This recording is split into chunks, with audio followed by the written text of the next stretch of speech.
Howdy folks, Kathy Williams-DeVries here, and we've come to the second movement of the Brahms Second Sonata. You just heard me play an excerpt from a live concert I did on the 12th of April last year. I actually have two other recordings of the sonata on the 11th of November, a couple of years ago for my master's recital, and also the 7th of November at the Albert Street Uniting Church, where I record quite a lot of my stuff. Now this is not a long movement, so we'll probably look at part of the third movement as well. But here the second movement is very much like, in this sonata, is very much like the third movement. You have a vivace section followed by an andante or sostenuto section and then a DCL fines. It's a lot shorter than in the last Reger sonata. So let me just play, and I've actually managed to source, because what I do when I record my concerts is I record both in video and audio only, and then I can clean the audio up so you can't hear all the truck and car noise and church bells ringing and that sort of thing. So this is from St Andrews. The piano part's very hard for these 8 bars.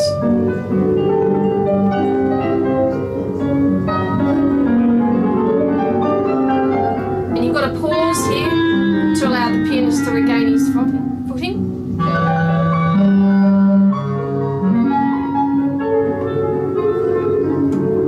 So you can tell the piano part's very involved. So let me play the one at the Conservatorium. Let's see how much my hand is this one. So you can hear the different acoustic already, can't you?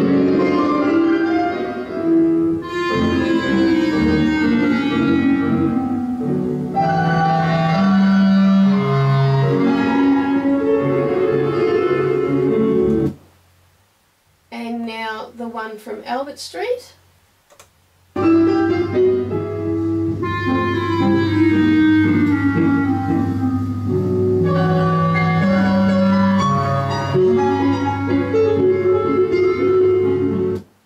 Okay, so you can tell there's differences between all 3 recordings. I think I wouldn't be a competent musician if I played the piece exactly the same every time.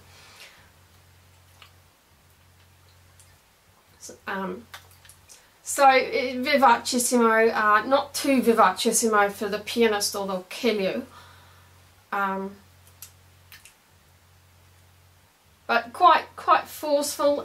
You're going from forte to pianissimo within the space of 4 bars, and then the next note you're forte going to a double F down to a low E.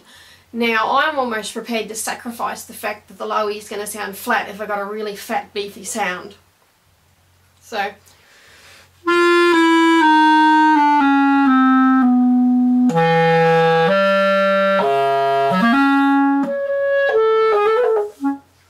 and really make the semiquavers quite busy.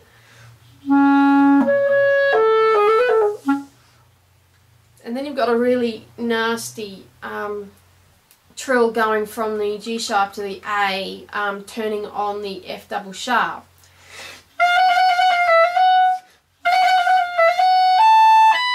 And I would want to almost cut it off a little bit earlier so that you can get to the A.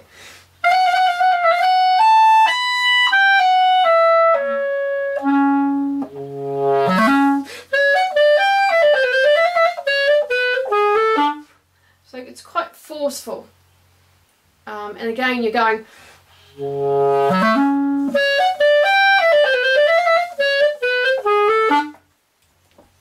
And there is a little bit of a diminuendo there. But let's let's go back to Albert Street.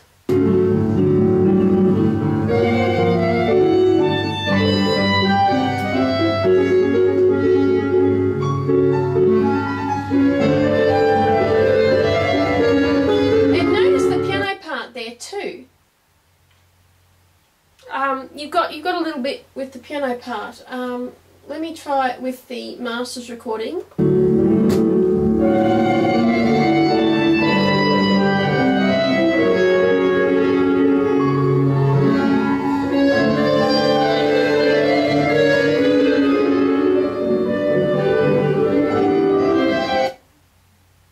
And let's have a go with the SoundCloud recording. I'm just going to turn this up because I'm just concerned that you're not hearing everything.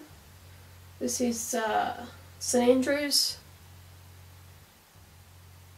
and you can tell that also it was filmed a little bit away from the performance. I know a lot of times when people get recorded, the mic's right in their face, but this mic's out where the audience would be hearing it.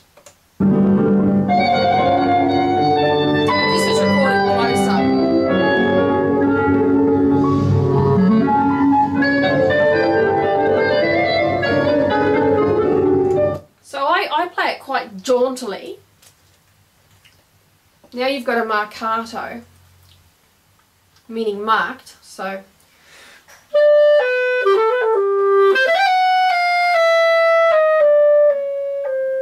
then you've got something devilish on the piano before, and that's the end of that little section where it's St Andrews. Where that F comes out of nowhere. Devilish for the piano.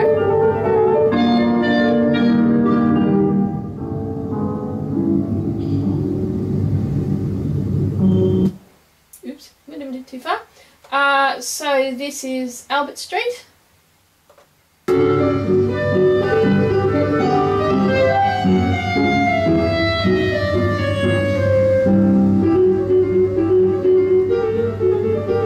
Astounding work by the pianist.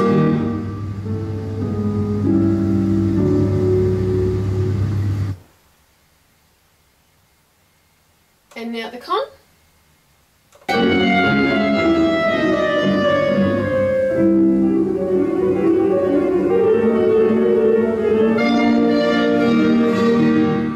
So I'm probably a little bit too aggressive in those last two recordings. But it doesn't say unmarcato. So, and I tend to use the side F sharp. It gives me a fatter sound.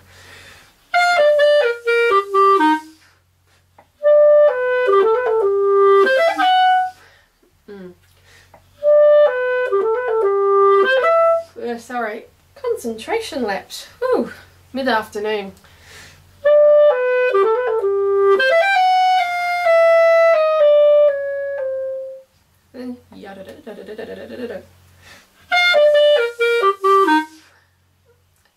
I mean, it's almost encouraging a little bit of horseplay there, because, and be aware that there's a crescendo down and you're going into the throat tones. Don't make it sound as vulgar as I did. But then this next bit is absolutely amazing. Let's continue with the performance from the Conservatorium.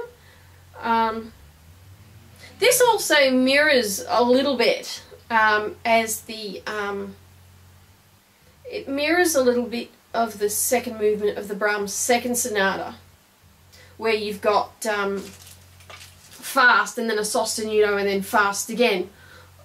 Although of course we're in 2/4 and 6/8 instead of 3/4 time. But listen to the wonderful molto espressivo in the sostenuto.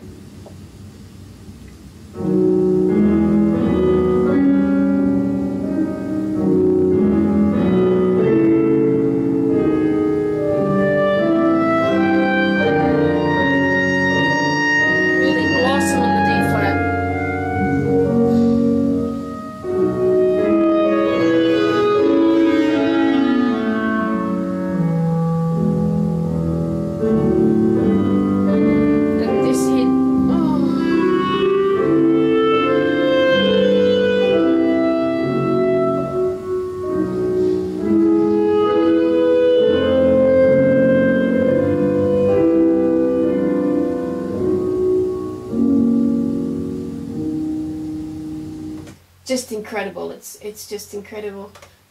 From from St Andrews.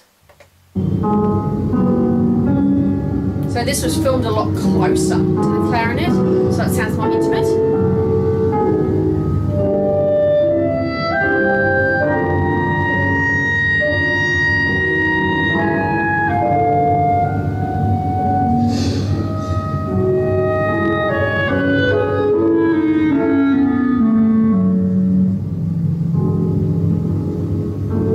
I had to cut a lot of traffic noise out.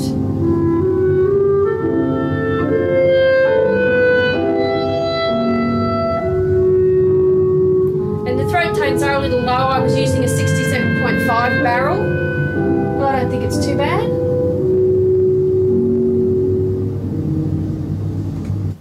Okay, Albert Street.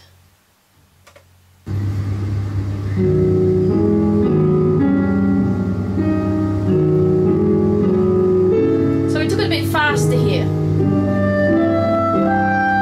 And this is Pretty Fat Boy.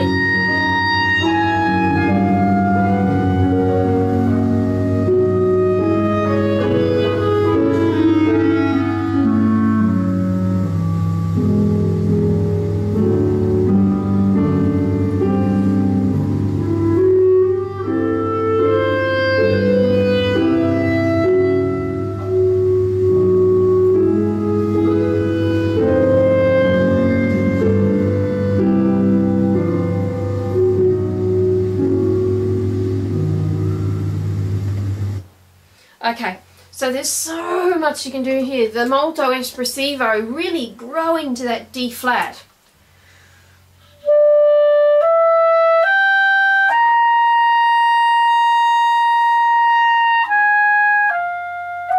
Maybe hold that 4D for as long as you can and give us a sudden piano.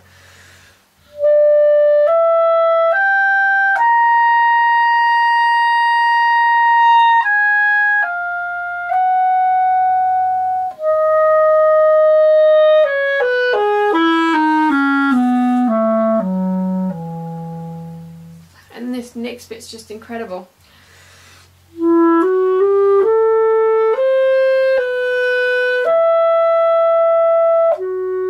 you go, and use your covered fingerings.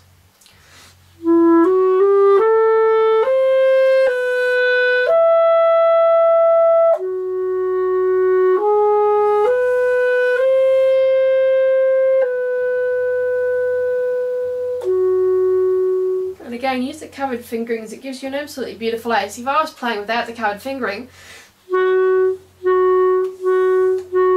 can tell there's a big difference. And then you leave the pianist. So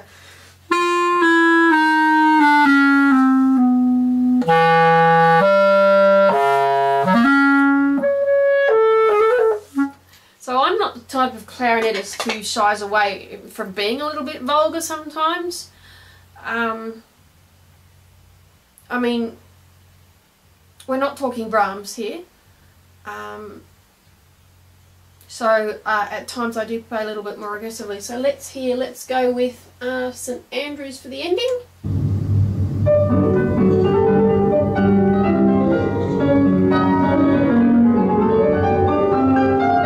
Wait.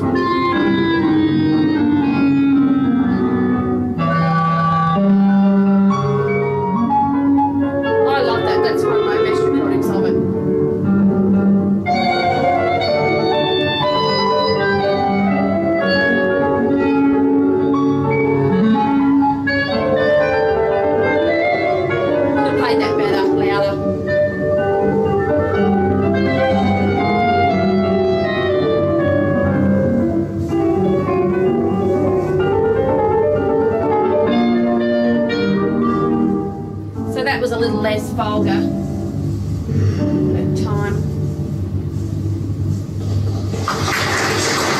And of course it's public performance, they cut it. Let's hear Albert Street.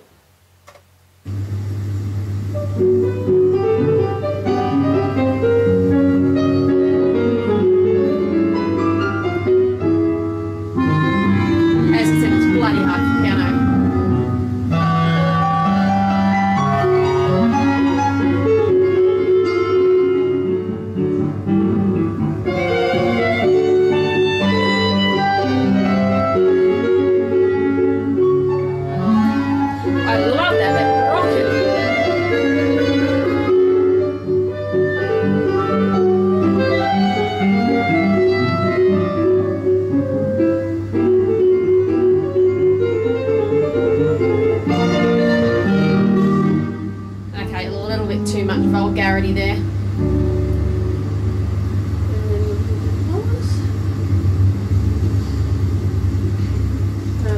chord, that one. Okay. Con. You can tell they're doing acoustic too, it's a big concert hall. So the detail gets lost.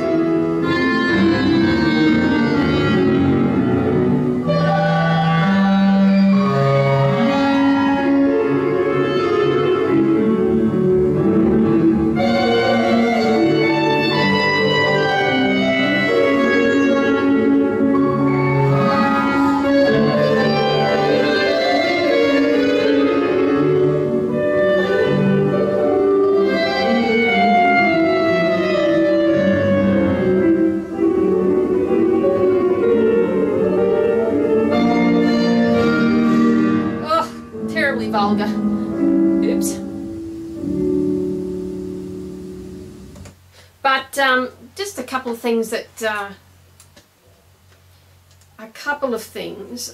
in the second phrase.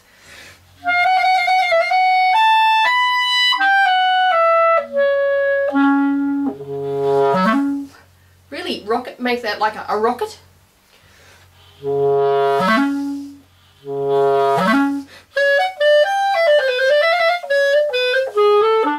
And again, really rock it. The next bit.